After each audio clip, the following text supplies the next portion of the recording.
They called her blessed among women, but few ever asked why. For centuries, Mary has been painted as quiet, gentle, almost fragile, a symbol of obedience. But behind that image lies something far deeper, far older, and far more powerful than we were ever told. Before the angel, before Bethlehem, before the manger, there was a prophecy. A mystery buried in the scrolls of the early church, one that reveals who Mary truly was, and why heaven could not move forward without her yes. Historians trace whispers of Mary's life back to ancient Jewish texts, where her lineage was said to stretch from prophets and poets. But in early Christian writings, especially those the world tried to forget, she wasn't described as a passive girl, she was a chosen vessel of divine intelligence. The early fathers of the Church wrote that Mary didn't just accept God's will, she understood it.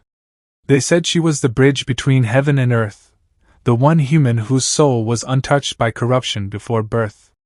This is what the ancients called Immaculata, the stainless mirror where divinity could see itself. But time changed the story. As kingdoms rose and religions fought for power, Mary's truth was softened, rewritten, reduced to fit comfort and control. In some early manuscripts now hidden in monasteries, she was described as a teacher, a woman whose wisdom guided even the apostles. One text said, "When Peter's courage faltered, he turned to Mary, for her faith did not shake." She wasn't just blessed, she was fearless. She stood beneath the cross, when others ran, staring into pain and calling it love. And in that moment, she became more than mother, she became the embodiment of divine endurance. Maybe that's the truth heaven always wanted us to see. That Mary's greatness wasn't in her silence, but in her strength.